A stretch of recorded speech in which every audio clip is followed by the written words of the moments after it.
రోజు Saturday episode రోజు అక్కినేని నాగార్జున గారు సోనియాని ఏకిపడేసిన విజువల్స్ చూస్తే అందరికీ హ్యాపీ అనిపిస్తుందని చెప్పాలి. ఇక సోనియా ఈ వారంలో హౌస్లో చేసిన కొన్ని పనులను వీడియో చూపించి మరీ ఏకిపారేశారు. నాగార్జున గారు సోనియాతో పాటు నిఖిల్ని కూడా నిలబెట్టి ఈ విజువల్స్ని చూపించడం హైలైట్గా మారింది. అయితే గార్డెన్ ఏరియాలో నిఖిల్ సోనియా చేసిన పనికి కంటెస్టెంట్స్ అంతా కూడా వింతగా చూసుకుంటూ ఉండిపోయారు. ఈ వారం కంటెస్టెంట్స్ ఒక్కొక్కరికి తాట తీశారు నాగార్జున గారు. ఇక సోనియాతో మాట్లాడుతూ ఈ వారం అంతా నువ్వు చాలా డామినేటింగ్ చేసినట్టు అనిపించింది.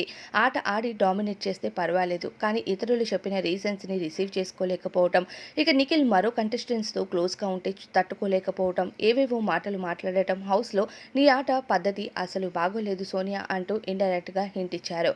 అయితే హౌస్లో ఆమె ఆడిన ఆట కోసం క్లియర్గా నాగార్జున గారు చెప్తారు. ఇక నిఖిల్ చీఫ్ అనుకుంటున్నావా, లేకపోతే ఆ క్లాన్కి నువ్వు చీఫ్ అవుతున్నావు అని నాకు అనిపించింది.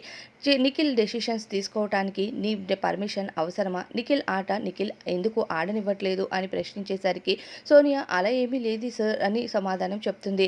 అలా ఏమీ లేదు కాదు, కావాలంటే వీడియో చూడు, నువ్వు హౌస్లో చేసిన పనేంటి అన్నది అర్థమవుతుంది అంటూ గార్డెన్ ఏరియాలో సోనియా నిఖిల్తో ప్రవర్తించిన తీరుని విజువల్స్ ద్వారా చూపించారు.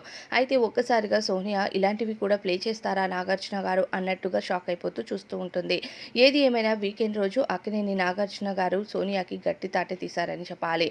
అయితే గార్డెన్ ఏరియాలో చేసిన విజువల్స్ అని డిస్ప్లే పైన చూపించారు. మరి దీనిపైన అభిప్రాయం ఏంటి అనేది కామెంట్స్లో చెప్పండి.